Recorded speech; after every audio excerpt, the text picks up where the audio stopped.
areas of growth this season for Liv in her game? And is she the type of player who can, going forward, give you 15 to 17 points a game rather than 10? I mean, you know, she had a really solid game against Oregon.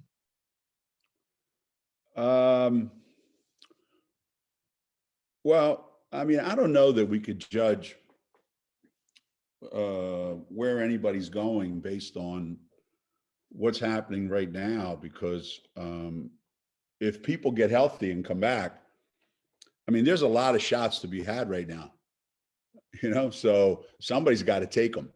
And Liv is, you know, taking advantage of some of the opportunities that are there. That doesn't mean those same opportunities won't be there, you know, in the future. And we would count on Liv to have to be a little bit more efficient and be as aggressive as she was in the Oregon game. But yeah, there's no reason why we can't get 14, 15 points from Liv every night, you know, 8, 9 rebounds. Not at all. There's no reason at all why we can't have that. And what have been the improvements in her game this year that's allowed her to be a little bit more steady and consistent? I think mostly it's a maturity thing, you know. There's growing as a person, and then there's having a little more confidence in your game. You know, there's an effort part that's attached to it, you know, you know, how hard you're playing now relative to in the past. So there's a few tangible things, and then there's a few intangible things involved there. Jozone. Geno, you mentioned the other night the importance of great guard play. Are there things that the players in the game can do to minimize the significance of not having a great guard? Yeah, don't be bad guards. You know, I think like it's like a quarterback in football, right? You can say, well, you have a great quarterback. All right, so you know, we had Aaron Rodgers, and now, you know, she's not playing. Well, that doesn't mean the people that are playing have to be that, but they can't be, you know, they can't be what they are right now. You know, so no one's expecting them to be playing at a level that Paige is playing, but you can't be bad guards. And I think what happened, you know, in that game was our guards weren't, you know, Paige level, which I don't expect them to be, but they were just bad guards. And a lot of it has to do with, you know, are you trying to do too much? Are you not, you know, are you not patient enough? Are you, you know,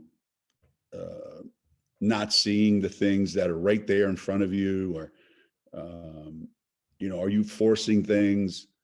You know, and some of it comes down to also being realistic. You know, every player that plays has to have a pretty good understanding of this is what I can do and this is what I can't do. You know, there's a saying in my house that just because you can doesn't mean you have to. And with some of our guards, they try to make the play they want to make, not the one they have to make at that time. And those are two different things. And, you know, it's okay to get 4 singles and score a run instead of trying to hit a home run every time up. The follow-up to that, though, can the players who are not guards, can they do things differently, or could you coach in a different way that would minimize the significance of not having a great guard? Yeah, you have to have a really, really, really, really good four-man. Somebody that can handle the ball, shoot from the perimeter, play inside. So, you know, you almost like you think back to when, you know, we've had I remember Caroline and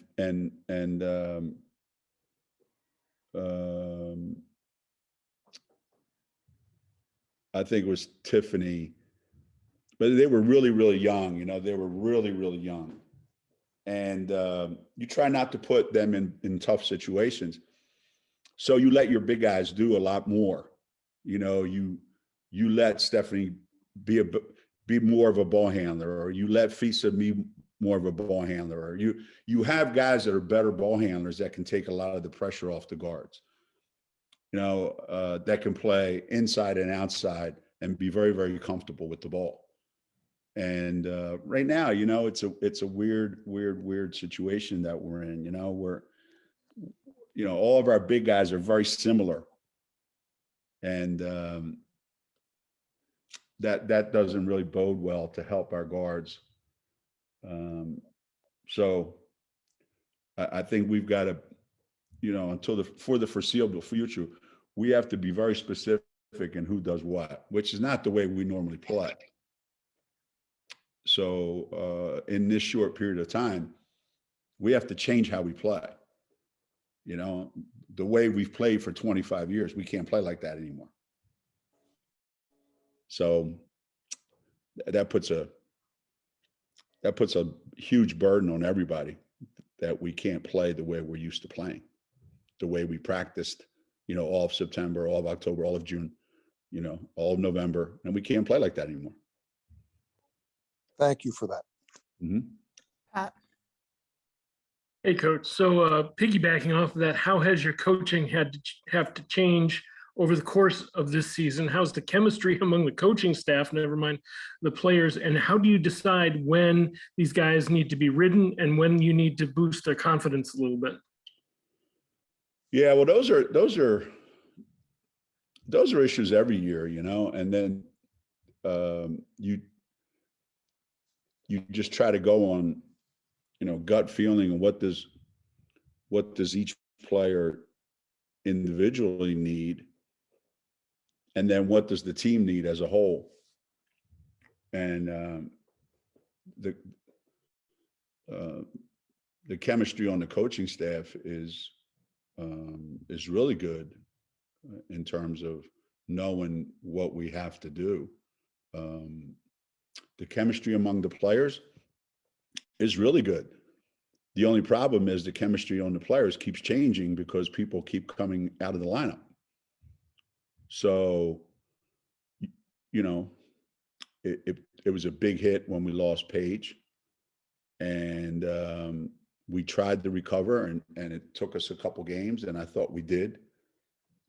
And then, you know, we think we got something going, and next thing you know, you lose Kristen, you know, after, you know, we think we figured out a couple things.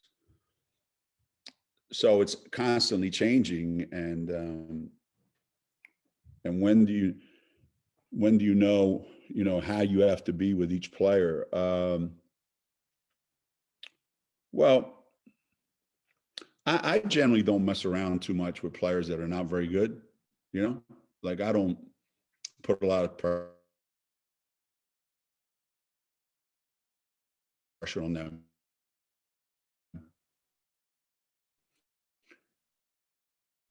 I think the players that we're really relying on I tend to anyway, ask the most of them. Two things that set me off on a regular basis: you don't play hard and you don't pay attention. And we've got a couple guys that's their every day. They don't play very hard and they don't pay attention.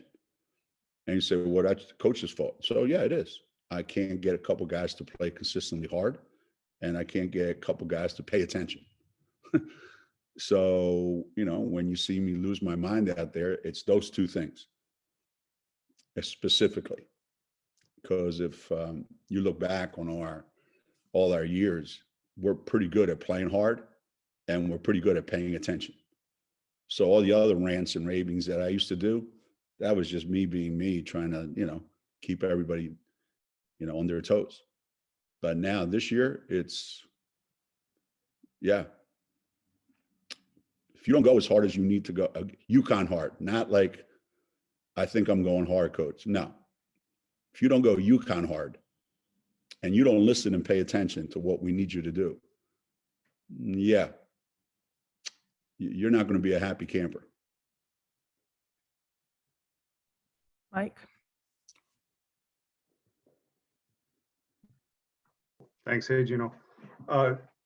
Olivia now with 100+ games, 1,000+ points. I'm wondering what you think of her overall body of work, what she's given to the program, what she's gotten out of the program, and maybe what might be next for her in evolving into a successful professional player eventually. You know, if I don't know how many rebounds she has. 750 almost. Okay, 750. I think, you know, if you come to UConn and you score 1,000 points and you get close to 1,000 rebounds, that means you played on a bunch of really good teams. You've been to the Final Four every year you've been here. And you've been pretty consistent. I think if you ask Liv, she'd probably say, I'm disappointed in, you know, in some of the games that I've played in my career. And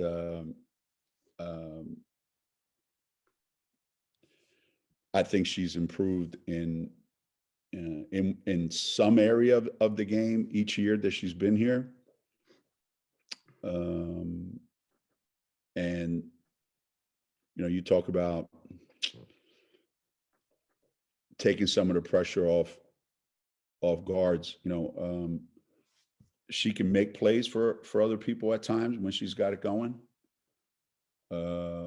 She and Paige developed a great chemistry right away last year, and you could see it, you know, when they played, how many easy shots Paige got because of Liv. So I think going forward, I think she should be a better shooter than she is, because she makes more in practice than she does in games. So I think she's very comfortable taking that mid-range jump shot. Or, you know, I'll see her practice, you know, threes with our team during shooting drills, and I'll see her make 20 out of 25. And then in the game, you know, she's reluctant to shoot it. So I think that's an element of the game that if she would add that, it would change her and it would change our team. Going off your comments a moment ago, has she always been one of the play hard, pay attention players, or has that been a struggle you've had with her? You didn't name names. I'm just wondering what you thought of her approach over the years. No, I think Liv's been good. Liv's been good. I mean, when you think about the challenge that big guys have when they get to college as freshmen, you know, and I remember her freshman year, you know, she had a chance to watch FISA play, so she got a real education in how to play hard and how to compete and how to pay attention and how to, you know, do the little things that make you good, and then pay attention to details. And I think she tried to learn from that. So no, I'm happy with what we've gotten from Liv. Thanks. Andy? Hey, Geno, Andy Lipton. Just wanted to ask you a little bit about Sunday's St. John's game that's coming up. They've got a lot of offensive firepower this year, a different team than from years ago when you guys used to be in the Big East. Correa, Bailey, Drake, they can score, they could push the pace. They've fallen in love with the three. They've got an inside presence with Raven Peoples. Danielle Patterson can score. Do you have to make adjustments going into the game, or do you just play the game you want to play going into this game?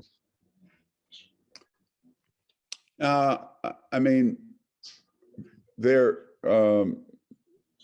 were times when we, you know, obviously we always know what the other team's strategy is. We always know what their strengths and weaknesses are. That's, just like they know ours. But we always felt going into every game that if we executed what we needed to execute, if we, took care of our end, that we would be able to handle no matter what any other team was able to throw at us. The situation we find ourselves in now, our margin for error is very, very, very thin. And we, if you add Kristen, Paige, and AZ, you're looking at 20, 35, potentially 40, 45 points that's sitting on the bench. So if we're playing against a team that wants to run up and down and try to make the game 100 to 90, I don't know that we want to play that game. But if we had our game, we would go down there and go, we'll play like that. We'll play like that as long as you want to play like that. But now we have to make sure that we tailor our approach, and it's got to be different for every single team we play. And, your defense can only hold on so long. Our defense has been great all year, and it wasn't so good against Oregon, but it can only carry you so far. At some point you got to put the ball in the end zone, right? You're not going to beat anybody, nothing to nothing. This isn't Italian soccer from 25 years ago where we're trying to win nothing. All right, thank you. Alexa? Hey, Geno, do you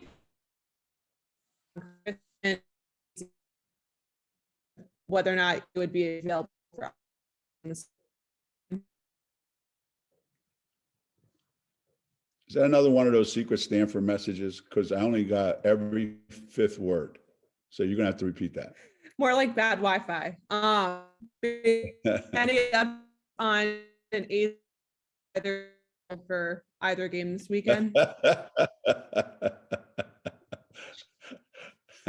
Can someone relay the genuine here? Yeah, it's Geno. Oh, we get like every fifth word. Did anybody hear what Any Alexa said? update on AZ or Kristen for the weekend? Oh, any update? Neither of them are going to play this weekend. So that's the update. We'll know more, at next Monday. Each day that goes by, we're getting closer to having everybody back. But the team you saw Monday, that's the team that's playing this weekend. Ingua? Hey, Geno, if I missed this from before, I apologize, but I'm curious. Can you think back to a time where your team really had everything really go against it, and what you see in this team that they need to do to get back on track?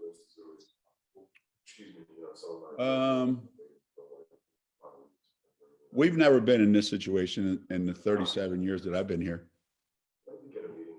That's never happened. What's happening now has never happened. Where we've had that many things, and then you throw the COVID thing on top of it. So it's unusual circumstances to begin with.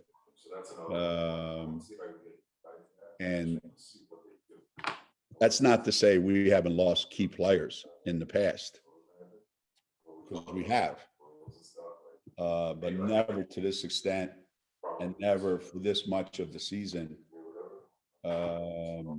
where we didn't have enough to make up for it.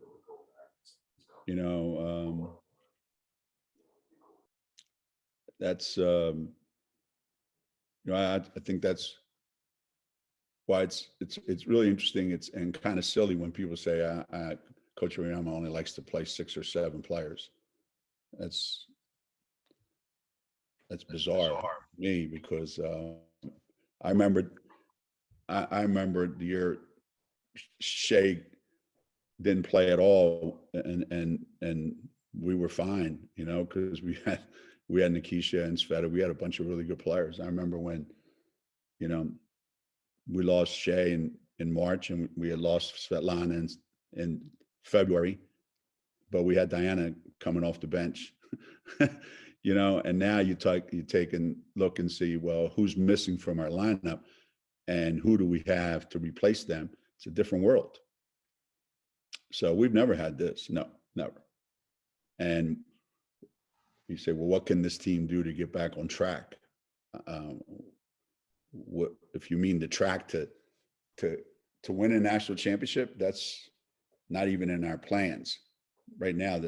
The only track that I'm looking forward to right now is winning a game against Seton Hall Friday night and trying to figure out what do we have to do to win that game, because there's also no guarantee what day these guys are coming back.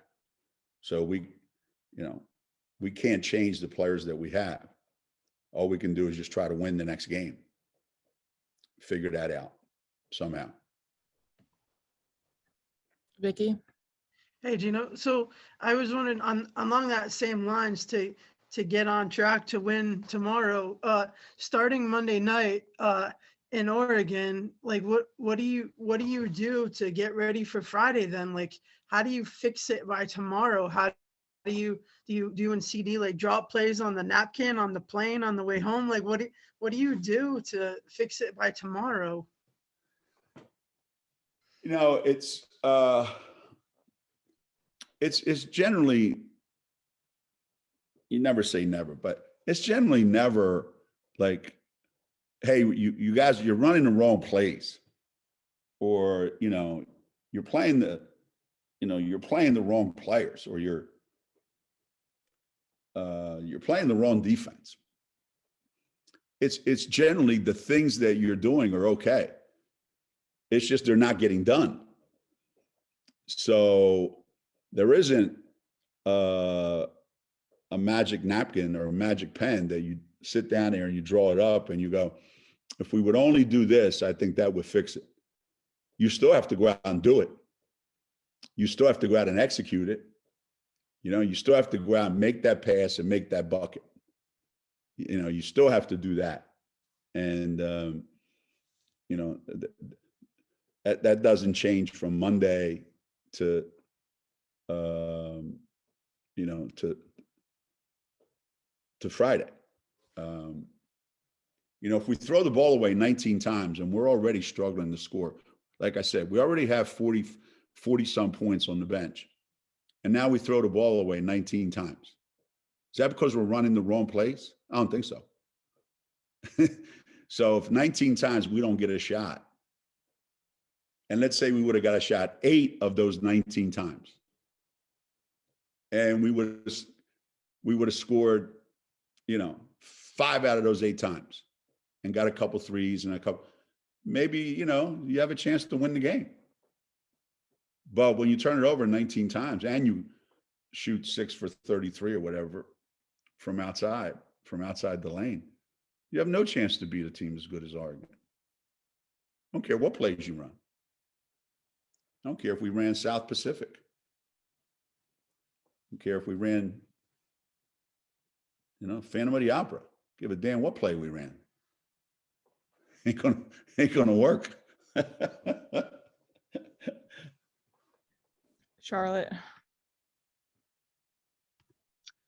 Gino, just kind of following up off of Alexa's question, what has AZ been able to do this week? I know you said you've got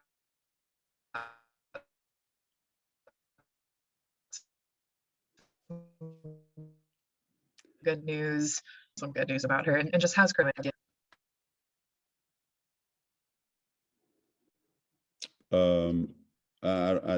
Again, I couldn't hear most of the question, but obviously the question is, what has AZ been able to do this week? AZ has been able to get some really, really good rehab going, and has been able to get some individual work done on the court for about half an hour since we got back 2 or 3 times. And the plan is to keep adding more time and then keep evaluating and seeing how it feels, and go from there, and then see if we can't get her on the court for actual practice at some point. Joe?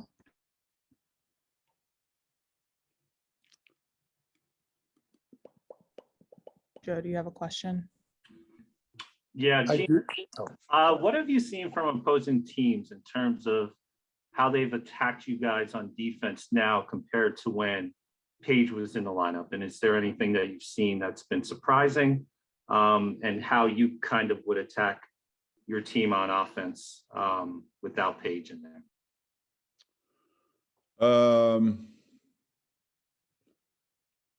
Well, things were dramatically different. Obviously, there was always one or two people that knew where Paige was. So we lost our best three-point shooter. We lost our best passer. We lost our best perimeter defender. And, so people don't come out and guard us as much now. They just let us shoot, and they pack it in and try to keep us from getting the ball into the post.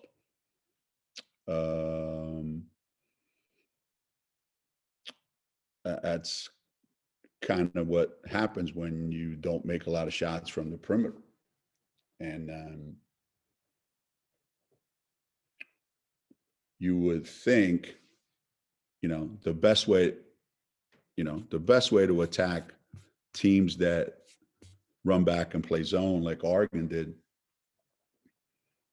is you have to get out in transition. So if you notice the first 5 minutes of the game, they missed, we got out in transition and we scored, and we went up 10-0. Then when they started scoring and our transition game wasn't there, then we struggled to score. But, Creighton played us completely different than that. And, who's to say how Seton Hall or St. John's will play us. I don't know. I think if you play a lot of zone, then that's what you're going to do against us. If you play a lot of man-to-man and don't play a lot of zone, then you're going to play a lot of man-to-man against us. There's just not as many people you have to guard. So you can use all your energies on guarding, the people you have to guard. And then really quick to wrap up, we'll go to Alexa and then Maria. Okay, hopefully you can hear me now. Yep. Oh, it says it's unstable. I just wanted to ask, you mentioned it a little bit just now, but how, with so many injuries and adversity, how have you as a, individually as a coach, but also with the team, tried to, I'm assuming, keep everyone focused on the present and not get too wrapped up in what could happen if, things don't come together, down the road in March or April. I don't know if that's different than in previous years, or maybe you always are trying to stay present, but how's that been just through all the adversity that you've faced? Yeah, we're always trying to, we're always trying to stay in the present. That hasn't changed in, I don't know how many years, right? For the last 25 years, everybody knows, UConn's trying to win the national championship. And for the last 25 years, UConn's one of the 4 teams that has a chance to win a national championship. But we still didn't talk about that every day. That wasn't the focal point. The focal point was, we need to get a lot better today. And now with all this that's happened, it's even more so. We need to get a lot better today. We need to get a lot better today. We need to get better tomorrow. We need to play well Friday night. There is no opportunity, or we don't have the luxury of thinking, hey, we'll be all right when these guys get back, or hey, you know, let's get ready for March. You know, we don't think like that. You know, we just think about how do we get better, you know, and how do we win on Friday night. You know, the interesting thing is, you know, we throw the ball away. We have 19 turnovers against Oregon. I don't think Oregon crossed half court one time to press us. It was just us throwing the ball away. It was just us doing dumb stuff. So all the stuff that we've been doing are obviously fixable things. So it'd be different if we would say, yo, there's things happen to us that can't be fixed. You know, well, now we've got some serious problems. But all these things are things that are within our ability to fix them. Whether they will get fixed or not, that's a separate question, but it remains to be seen. But these are all self-inflicted. And, you know, you saw how many points we scored against Butler. Granted, it's two different teams, Butler but how many shots we got and how many shots went in against Butler. And we only had 7 turnovers. So this team that we're dealing with right now, as a group, you know, we have to kind of stay strong mentally, you know, because I think that's where the mistakes come from. That's where the easy shots come from. That mentally, you have to, right now, it's more of a mental toughness thing than it is a physical toughness thing. And the only way you can do that is to be put in that situation enough times where you have to fight your way out of it. I mean, there's no easy way out of this. I don't think there's a team in the country that's had to deal with what we've dealt with this year. Okay, last one to Maria, really quick. Yeah, real quick, Coach. I just wanted to ask you about Nika because we saw her play 40 minutes the other night, which is the first time we've seen her do that in a long time. So just curious how you thought she held up, and also are there any action items for her that you want to see her adjust, particularly on offense? Just some little things that she can do to improve. Well, Nika shouldn't be playing 40 minutes. You know, obviously that's too many minutes, but unfortunately that's the situation we find ourselves in. So I don't know what's going to happen offensively or defensively tomorrow night, but Nika won't play 40 minutes. I guarantee you that. It's not good for her. It's not good for our team. And mostly her, it's not good for her, you know, now, next week, next month, long-term. You know, you think about it, she missed all that time and now she's back, and just in her 3rd game or something like that, we're asking her to play 40 minutes. It's just not fair. And it's not something that, you know, I need to take care of that. That's all me. Which means that we'll have 2 guards in the lineup instead of 3, which again, now it's a different way that we have to play. But when Nika is in the game, you know, she's in the game because she brings a certain level of toughness defensively, and she pushes the ball for us in transition. And but you know, she's got to shoot the ball more often, and it has to go in, because otherwise nobody's going to guard her. And then that's just one more player that we got to deal with that's in the lane or double teaming somebody. And so we need Nika to make some shots, as we do with E. You know, they both do, you know, and it's the same thing, you know, that with Nika as it is for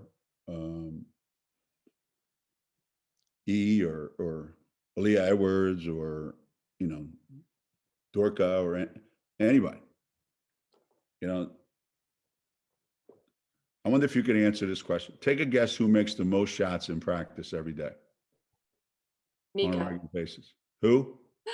I was gonna guess Nika. I've seen her make a lot in shoot arounds. Really? No. No. Avina? No. No. Caroline makes the most shots in practice. Okay, that's probably the So that's obvious. shocking, right? That she makes the most shots in games. All right. So Gotcha. that's kind of how the world works. You know, when you make a whole bunch, when we're playing in practice, you have a tendency to make a whole bunch in the games. Otherwise, it's just, you know, you just had a bad night. So right now we just need a little more, you know, we need a little more confidence, or we need a little more of a, you know, we got to find a week where, you know, we consistently make some shots and go on a little bit of a roll, and, you know, you're not going to shoot the ball great all the time, but, you know, shooting does make everything else look better, right? Shooting is like the extra virgin olive oil in you know, in cooking. You put that on shoes and shoes will taste good. You make enough shots, your team's going to look good. Doesn't matter how bad it is. So, you know, we just got to make some shots.